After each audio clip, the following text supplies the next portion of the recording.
presidential campaign is already well underway. On the Democratic side, there are dozens of candidates in the race and possibly dozens more to come. On the Republican side, there's just the incumbent president. Everyone assumes he wants to be reelected. Most presidents do. But what if Donald Trump had decided he's had enough? Too many investigations, too much nastiness, too few upsides. It wouldn't be a crazy conclusion. How'd you like to spend your 70s locked in the White House? So let's say Trump had decided he wants to lose in 2020 and get back to his old life. How would he do that? Let's see. He might start by proposing more than $500 million in Medicare cuts. That's something that nobody outside the libertarian symposia circuit really wants to see. So you do that. Then he'd slash funding for the E-Verify program. That would allow companies to keep hiring illegal alien labor in violation of a key campaign promise.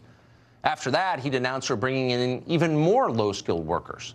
That would push down the wages of the people who voted for him, the most vulnerable group in the country. Finally, he'd release a bunch of drug dealers back onto the streets right in the middle of the worst drug epidemic in history. And he'd continue our pointless military intervention in Syria, which in no way benefits the United States. If the president did all that, the message would be very clear. He has no idea what he ran on in 2016. He just wants out.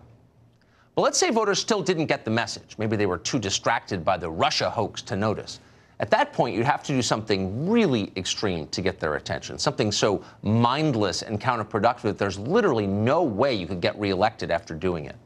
You'd raise gas taxes. And in fact, the administration is proposing just that. According to news reports, the White House is negotiating with Democrats to hike taxes on gasoline in order to fund, quote, infrastructure. This is one of those ideas that everyone in Washington loves. It costs them nothing. They're too rich to care what gas costs. And by the way, they don't drive.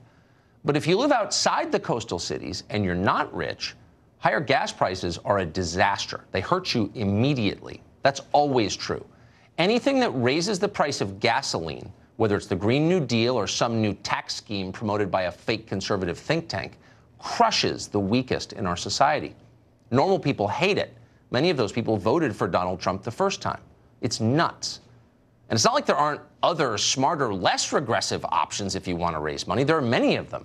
We could roll back some of those 2017 tax cuts, which went overwhelmingly to high earners and big companies.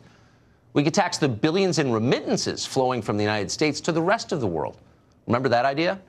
We could tax carried interest like the income it so obviously is. We should do that anyway, just on principle. We could even tax capital gains like we tax salaries. Mitt Romney might finally pay the same rate as your dentist, and that would be satisfying. And then we could get creative.